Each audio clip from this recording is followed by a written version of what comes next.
part of the EPA regulations. I actually read the law. I do my homework. Really? You're just somebody who likes to have the microphone on. You know what I have to do? I read the law. No, I Mr. read the Chairman, Supreme I don't Court have to listen cases. to this, and I would say No, that, what you should do for your constituents is actually read statute. The budget is at real risk. Read Let your me tell Supreme you, Court. This is the Appropriations Committee. Oh, you come here. you care and about you science? tell Now us, you're threatening to defund it? oh my God, no, you don't fund Because science. you don't know what Loper You Bright are is. climate Because you don't know what the deniers. major policies You are doctrine is. climate Your message deniers. to our folks at the EPA is that you want to I don't defund have us. to listen to this BS. BS. You think I made up these cases? Yeah, I think you have made up a whole I lot of made BS. up Loper Bright. I made up West Virginia versus EPA. I made up Michigan versus EPA. Woe is right. What are Woe you is doing? right. Why Wait, are you helping polluters? We're not going to get any very far by talking on top of each other so that no one can hear. If you ask a question, you have to give the witness an I opportunity do not have to have the respond. witness Great idea. attack me. Not when he's You here have as to a give the supplicant witness a chance for federal to resources. answer the question.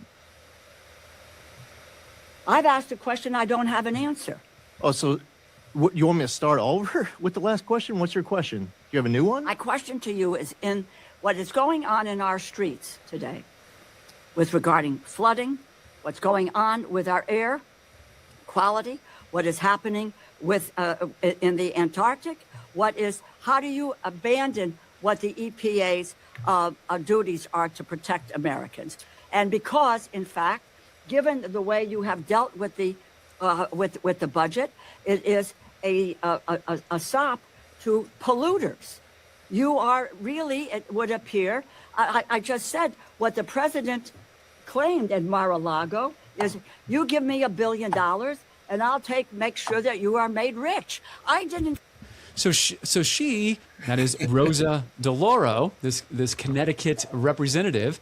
So she is has the mindset that Trump told his constituents, these billionaire constituents, hey, give me all this money, give me $1 billion, give me hundreds of millions of dollars, and I'll make sure that you no longer have any problems with the EPA and regulations. So if that were true, that's kind of a quid pro quo, we would expect to see very lax enforcement of EPA rules and regulations. We would expect to see very low fines. Jeff, we would expect to see again what we saw previously by you-know-who, the Biden administration. We would expect to see that level of, she knoweth not what she saith again, Jeff. She's about to get...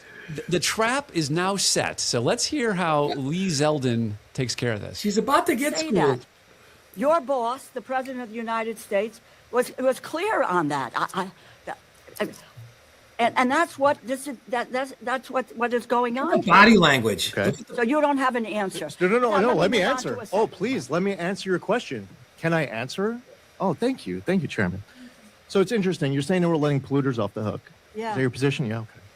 So since January 20th, in the first year of the Trump administration, we sentenced more criminal defendants, 100 compared to the 91 of the last year of the Biden administration. Oh, God, We obtained far more in criminal fees and restitution. In the last year of the Biden administration, the number is 57.7 million.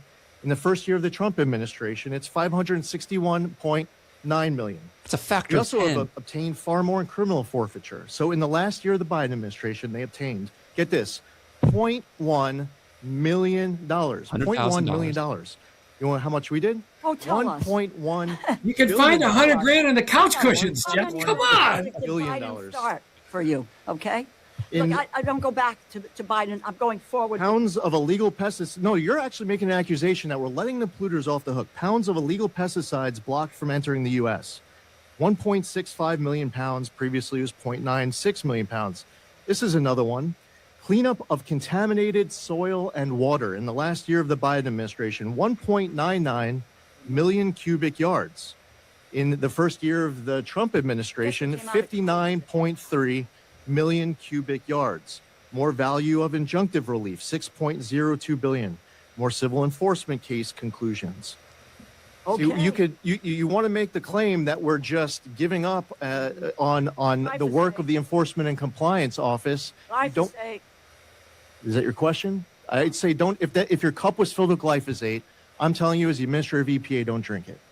Thank you so much for agreeing to what we need to I don't know what the do in question our was. law. You're holding up a cup saying glyphosate. You know, Don't drink it. Don't inject it. maybe you should try doing that. Okay? Boy, that's pretty nasty. Maybe you should try drinking the glyphosate. Right? Again, the So body is language. that- Look is- at the I mean, appearance everything matters, was right? anger. Everything was based on she not having command of facts, of her not having an understanding of how the law actually works. These are vague notions that she has of That's right. people and misdeeds, Trump bad misdeeds. But in fact, if you look at the evidence, what Lee Zeldin articulated that the EPA is presently doing, you come up with an entirely different perspective. She was not even wanting to listen. She couldn't care. She also grossly underestimated Lee Zeldin. I don't know how you could, because he is razor sharp. If you watched her during that, as she was, she thought so eloquently laying out her points and her facts. Once again, it was just blustery language. It was all this, the hills are ablaze, and she thought she was really going to stick it to him with all that powerful language, right? And then Lee Zeldin pulled out some facts, some basic, elementary, provable, demonstratable, simple statistics and facts that were not based in emotion, based in, again, just the facts of the situation. The theme of this episode is you deserve the government that you elect. And I would imagine the fine people of Connecticut, at least a certain district in Connecticut, has chosen Rosa DeLauro to be their representative, but she seemed to be ill-suited to the role of representing them in any kind of a cogent way. Her demeanor is aggressive, she is ill-informed, she is close-minded, and she doesn't want to listen. She's not a good listener. Well, she's combative to the point. A lot of times, people, when you're in an argument and you're one-upping them, they try to shout you down or talk over you because you're making too much sense. Look, Zeldin just laid it out: point A to B to C to D, simple, unemotional. Let her finish her thoughts, and so it was pretty clear that.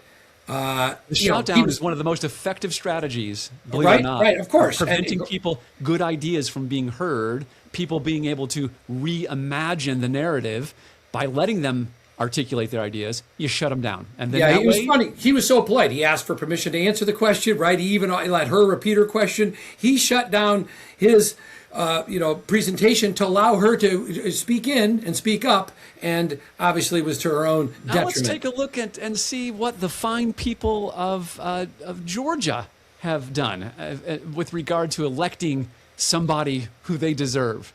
This is a greatest hits, Jeff. This is a greatest hits. This is a island that at its widest level is 12 miles from shore to shore, and at its smallest level or smallest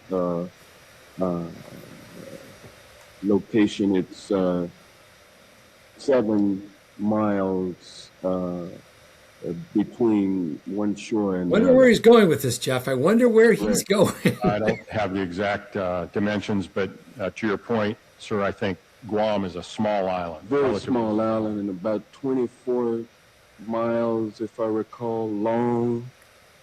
So 24 miles long, about 7 miles wide at the least widest place on the island, and about 12 miles wide on the widest part of the island.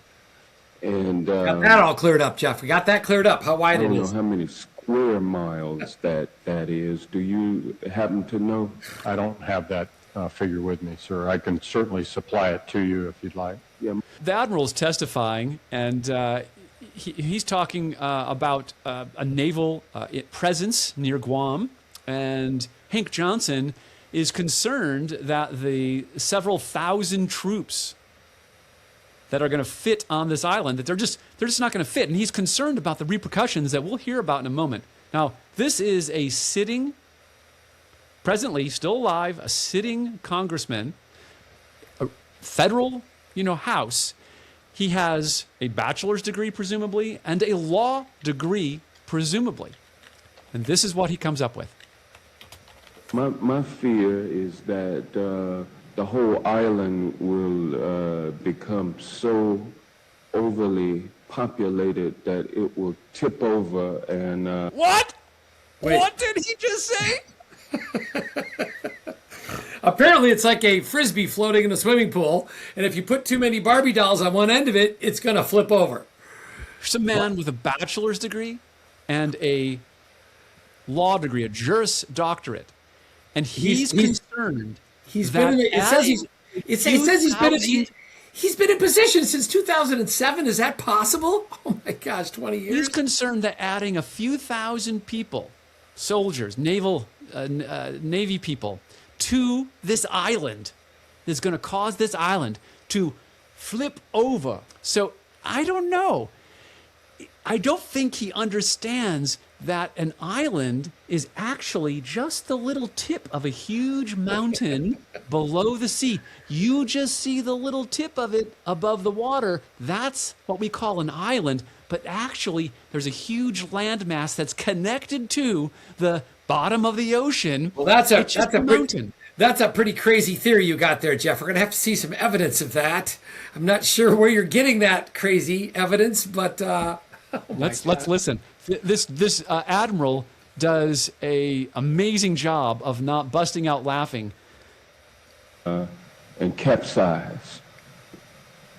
We don't anticipate that. I want to roll this back. The island will become so overly populated that it will tip over and capsize. We don't anticipate that. I'm just waiting for Ashton. I'm waiting for Ashton Kutcher to come popping into photobomb the screen because you've been punked. That can't be real. We don't anticipate that. Admiral, A+, A+ for holding his composure, A+ for not saying, "Gosh, you sound like an idiot by saying that." But we'll grant you the courtesy of you've got this office. I'm going to sit here and say, we don't anticipate that. Okay, so you deserve the government you elect. Theme continues. Let's take a look at this little gem. How do we top that, Jeff? Can we do it? Is it possible? So this is the famous Illhan Omar, the woman who she and her husband went from having a $3 million to $30 million net worth to a $18,000 to $100,000 net worth after public outcry about her disclosure recently. And now all of a sudden, this wealth, this massive $30 million of wealth that was tied up in a vineyard, the vineyard is non-existent now. By the way, Jeff, she was asked that question in an open forum and had an opportunity to defend that gross misrepresentation, disparity between those two numbers, her income, her value, her net worth, and she didn't answer the question. It's a pretty interesting clip, but we should show it next time. So let's take a look at what. Let's take a look now. This is going to be very quick. So I'll probably try to have to play it twice, but it's very quick. But just pay attention to how she characterizes this this relationship that she is seeing. Okay, let's take a look. The last time the Alien Enemies Act was invoked, it was used to detain and deport German, Japanese, Italian immigrants during World War XI. During World War XI. So Jeff, let me do this one. Allow me. I'm going to say it before no one else does. She has taken her lack of world history and turned it up to 11. I don't know. I think she just simply doesn't know how to read Roman numerals. I think it's that simple. I think she saw World War I and read that as World War XI. Did she miss 3, 4, 5, 6, 7, 8, 9, and 10? Because yeah. But so that's the problem. Let's listen here. Italian immigrants during World War 11. So she looks down, and she's clearly reading off of a notes or script or something, Sure, right? sure. Refresh her memory. But she doesn't have the presence of mind, even if you don't read Roman numerals very well, and you see II, and you interpret that as, well, World War XI, you have to think quickly and say, gosh, there really isn't a World War XI, is there? Isn't this where Biden did the same thing on his teleprompter where he read the word stop and then, lean in a little time. I think he said applause. Yeah, listen. Hey, Illhan, what you ought to do is review your notes before you step in front of a microphone in front of the most of the country or half the country or part of the country, right? I mean, you deserve the government you elect. And so, if this is what you this is what you voted for, then you deserve this. This is what you should get. I hope she's working out well for you in Minnesota. there's many other examples too we didn't have time for, right? From Newsom to Swalwell to there's a long list of Tim Wells. And I want to say Kamala Harris, but she was knighted, although she was elected VP. Anyway, there's a lot of people. If you like this content, please like and subscribe. Leave a comment. We'd love to hear from you. See you soon.